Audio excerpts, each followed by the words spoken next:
7, 6, 5, 3, 2, 1, 0, and liftoff of Space Shuttle.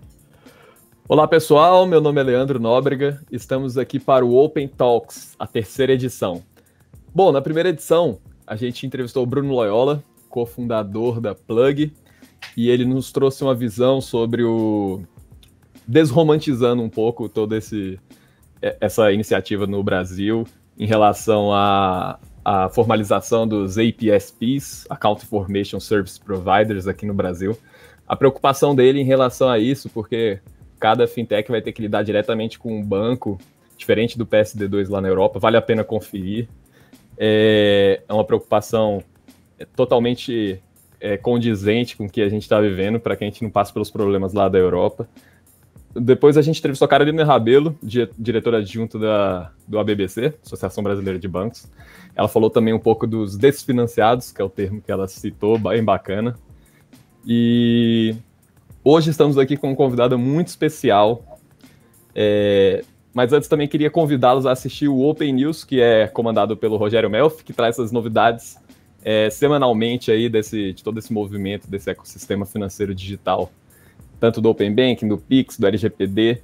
E o intuito aqui do Open Talks também é trazer referências desse mercado para contar um pouco da sua vida, para contar um pouco da sua visão de diferentes perspectivas, para que a gente possa agregar valor a esse movimento. E como eu estava falando, hoje eu trouxe aqui uma convidada muito especial, que é uma honra tê-la conosco.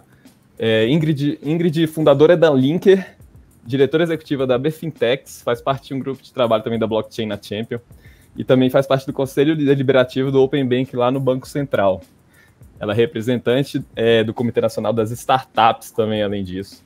Estava até falando com ela aqui que acho que ela não dorme, não é possível, com uma referência muito grande aí do lado das fintechs, representa essa grande força desse lado. E bem-vinda, Ingrid, ao Open Talks. Muito obrigada pelo convite, é um prazer também, uma honra poder falar um pouquinho do que está acontecendo nesse momento e estar envolvida também nessa disrupção do sistema financeiro é uma honra. Obrigado, muito bem-vinda, e você vai agregar bastante valor aqui, principalmente com esse currículo admirável. Um dos nossos focos aqui desse programa é exatamente trazer referências como você, também para a gente conhecer um pouco que a pessoa batalhou bastante, enfrentou diversas barreiras para chegar onde você está. E tenho certeza que muitos aqui que estão ouvindo querem seguir esses passos, porque, afinal, você representa muita gente, sua voz é ativa e assim, é um caminho a ser seguido realmente, admirável. E eu queria que você contasse um pouquinho da sua trajetória, as barreiras que você enfrentou, principalmente que esse ecossistema financeiro predominantemente masculino, assim, muito homem envolvido. Não sei se teve barreiras em relação a isso também. Queria que você falasse um pouco disso para as pessoas que estão ouvindo aqui com a gente. Claro. Mais uma vez, muito obrigada pelo convite. Estou muito feliz de poder colaborar, contribuir e compartilhar um pouco da minha história. Obviamente que a gente tem muitas barreiras, né? Ia ser muito legal falar que não, que foi tudo fácil, mas não foi, e o fato de não ter sido fácil talvez é o que deixa a coisa mais legal, porque cada stepzinho que você passa, cada barreira, cada desafio te deixa melhor, mais forte, com um aprendizado muito grande.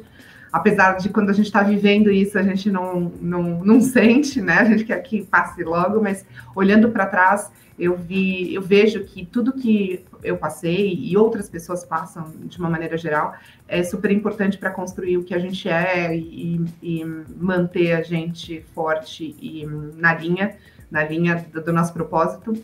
Eu vim de mercado financeiro tradicional. Eu falo mercado financeiro tradicional porque eu falo que eu ainda estou no mercado financeiro, mas agora no mercado financeiro mais alternativo.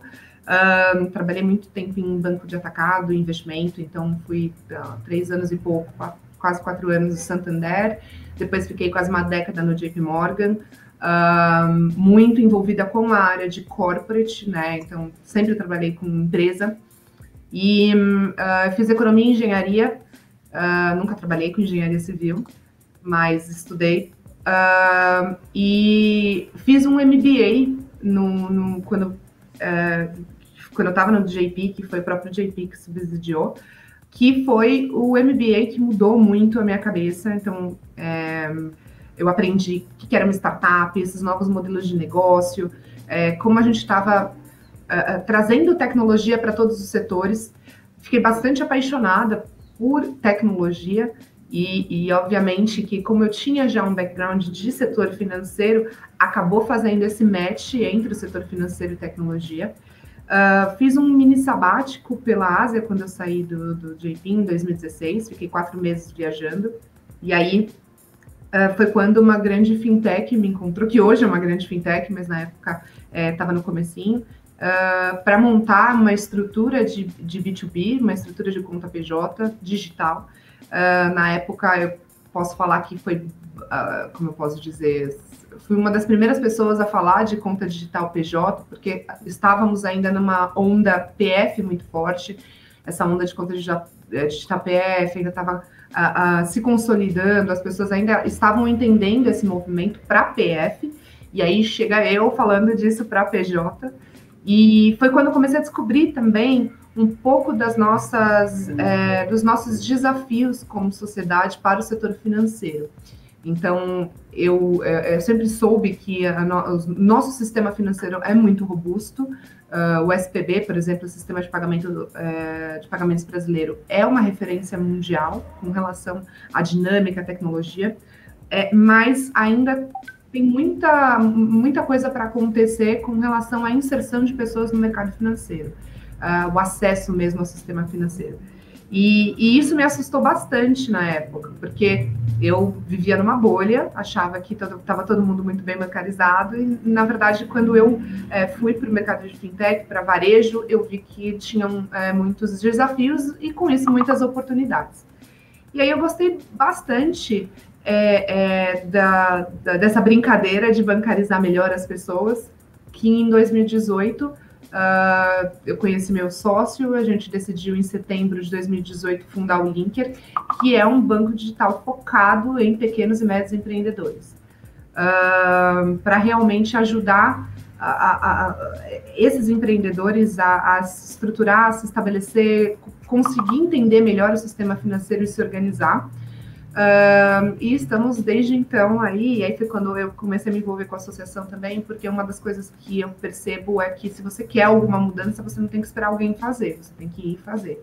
Então, você tem que colocar ali os seus pontos na mesa, você tem que ir representar, e isso foi o que me trouxe até aqui no final do dia, essa vontade de ser pioneira em alguns assuntos, como, por exemplo, o Open Banking, que eu sou bem apaixonada, eu tenho assim, uma certeza absoluta que vai transformar a nossa sociedade de maneira muito positiva, vai trazer mais acesso, vai trazer democratização do crédito, vai melhorar essa experiência que a gente tem com o sistema financeiro de uma maneira geral, e vai promover esse impacto social positivo.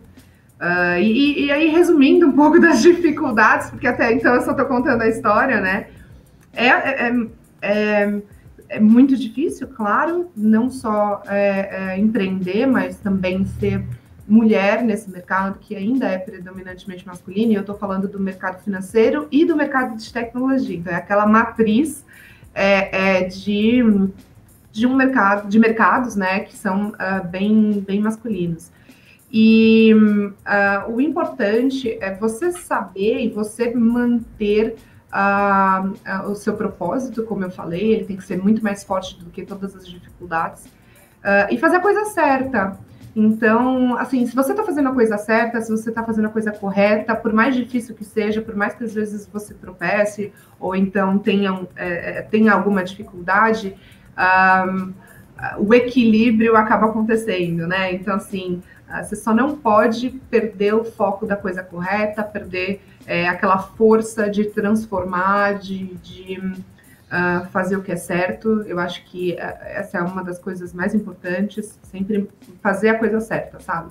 Por mais que esteja todo mundo falando outra coisa, mas você sabe que aquilo é correto, então manter essa coerência.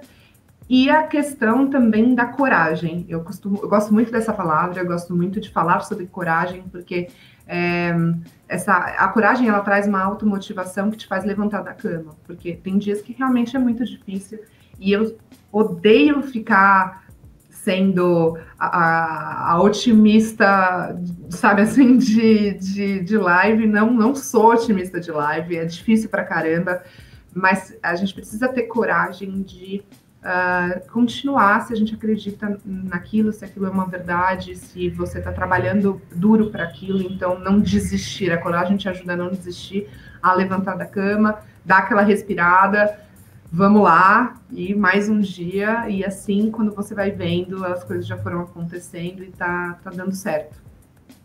Pô, legal, Ingrid. E dá para ver que você realmente é uma pessoa corajosa só pela sua trajetória aí que a gente pôde observar. Experiências nacionais e internacionais, e o seu entusiasmo aqui é inspirador para mim também. Eu me considero entusiasta desse movimento, e poder falar com pessoas também que acreditam naquilo que faz, isso eu acho muito legal, acho que motiva bastante. E é verdade isso que você falou, tanto o ambiente de tecnologia quanto o financeiro, né, são predominantemente masculinos, e você está inserido nesses dois aí, enfrentando essas barreiras, com toda essa experiência que você tem. Uma coisa que eu vi de um profissional que trabalhou com você é que você é muito bem articulada e que trabalha com maestria em projetos disruptivos. Deu para perceber isso até que você falou que vocês começaram a abordar a conta PJ quando só se falava em conta PF. Isso já mostra um pouco dessa sua personalidade de inovação e disrupção daquilo que a gente tende a seguir. Achei muito legal isso. Foi o que chamou muita atenção do que você me falou. E baseado nisso, com sua experiência em projetos disruptivos, essa mentalidade inovadora que você tem, eu queria saber de você, dentro da organização, porque assim, eu observo muito isso onde eu trabalho e com as pessoas que eu trabalho, uma grande dificuldade nesse sentido. Eu queria saber da sua visão dentro da organização, quando você vai trabalhar com projetos inovadores.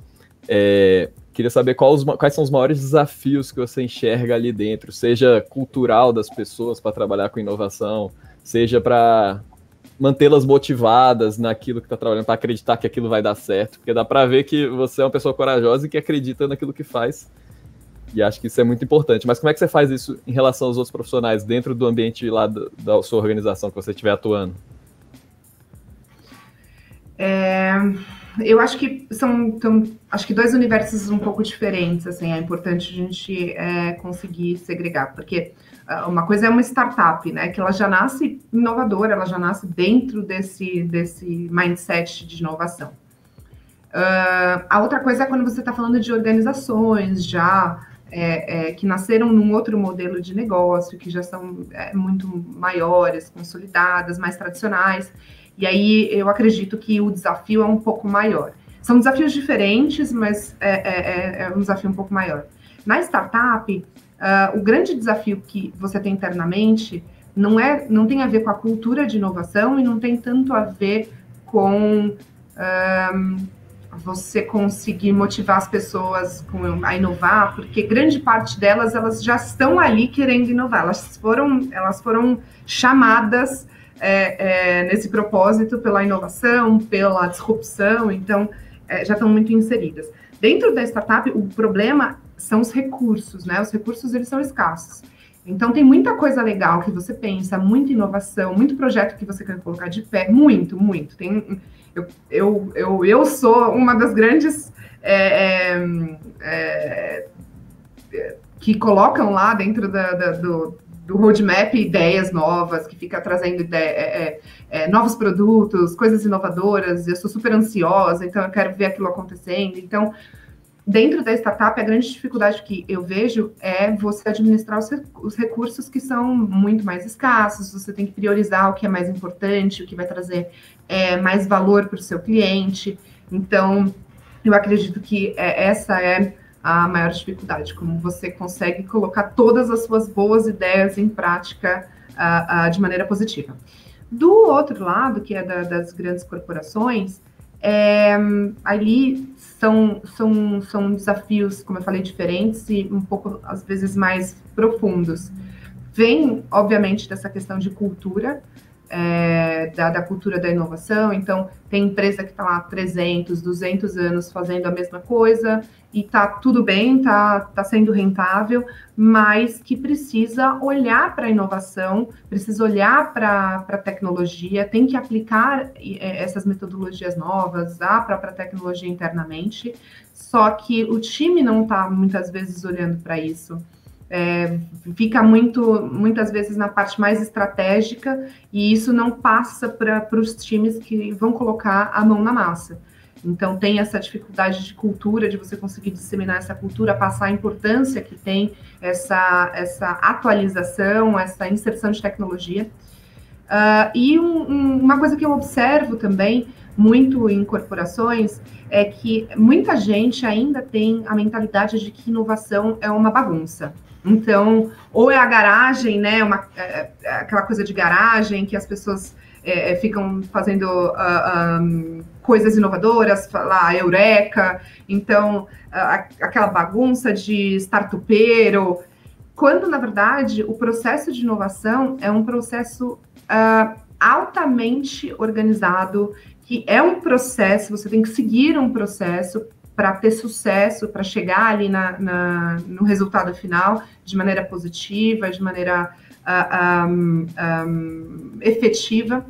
E aí, quando você começa a ver que as pessoas acham que inovação é bagunça, e aí você tenta passar que inovação é processo, tem esse choque de realidade que deixa, muitas vezes, o colaborador desmotivado, porque ele queria era a bagunça e não o processo, porque eu já ouvi isso, inclusive, em algumas palestras que eu fiz em grandes corporações, falando assim, mas a gente já tem processo todos os dias, a gente quer essa questão, essa coisa mais solta, essa coisa de inovação e tal. E aí, quando você explica que inovação também é um processo, só que é um processo diferente, é um processo criativo, é um processo que tem metodologia, é um processo que vai te levar a ter um resultado inovador mais efetivo, que vai ter mais aplicabilidade para o negócio.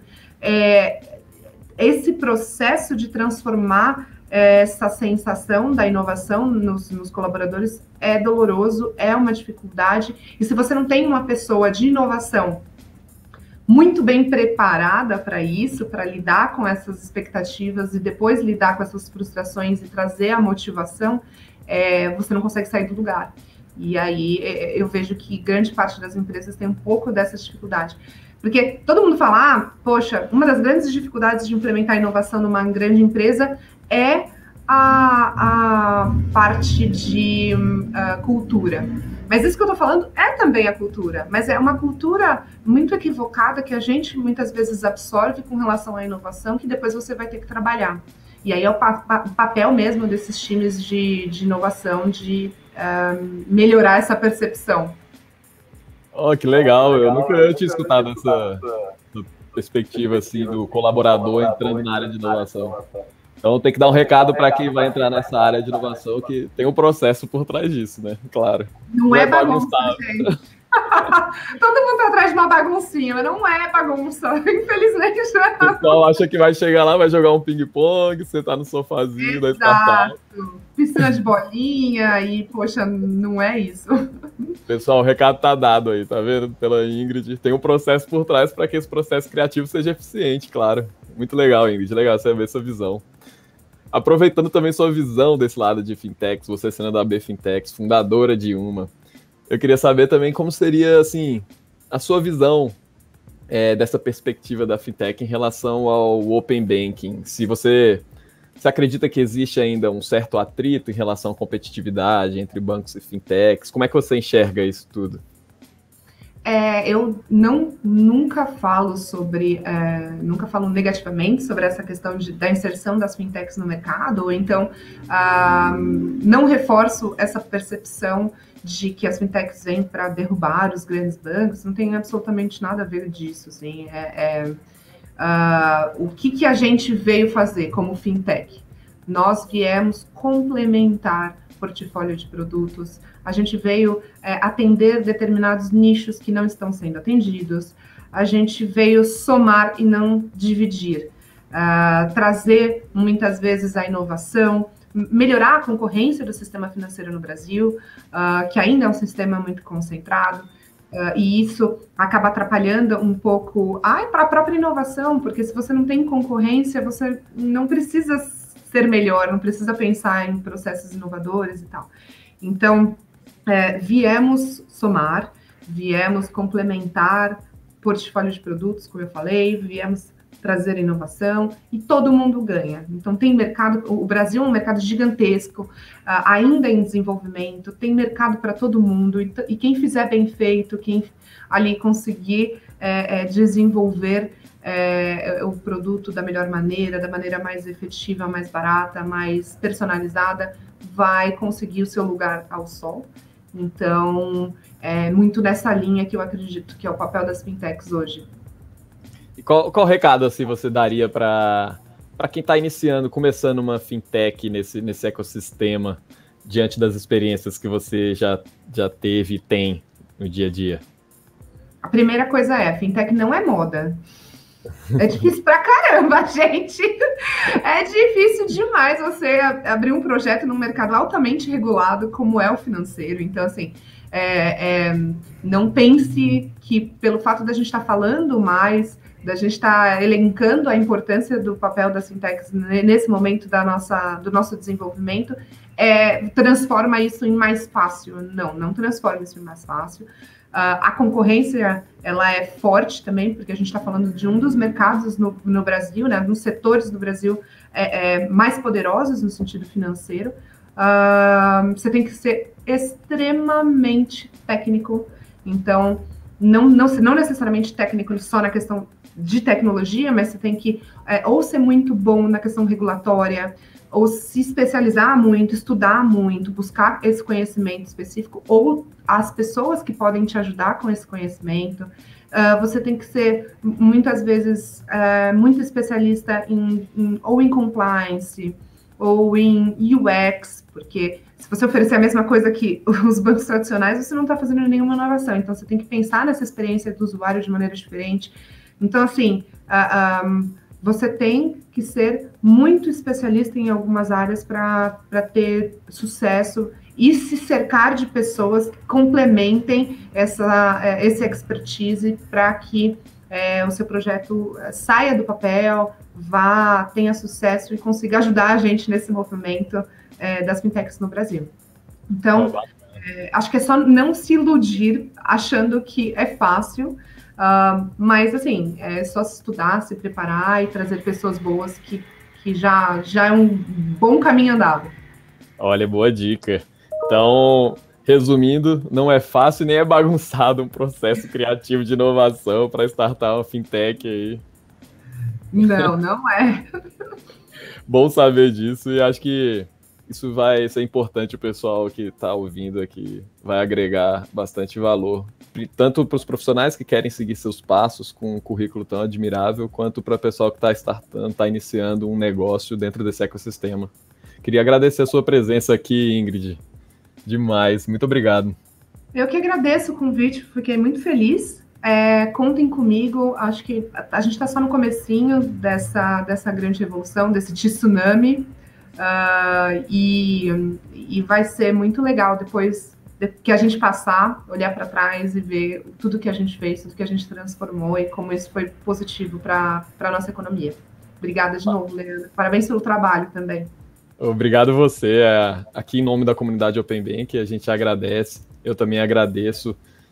Que nem eu falei antes aqui, você serve de inspiração para mim e acho que você compartilhar todo esse seu conhecimento é muito valioso, é mais valioso do que qualquer leitura que a gente possa fazer aqui de um livro acadêmico e etc. Por isso que eu acho bem legal quando escuto experiências de pessoas como você, e parabéns por agregar valor dentro desse movimento todo, com sua mentalidade disruptiva, inovadora. Parabéns pelo trabalho que você vem fazendo. Tamo junto. Tamo junto. Obrigado mais uma vez, pessoal, pela presença aqui no Open Talks. Nos vemos no próximo episódio. Um grande abraço. Um beijo.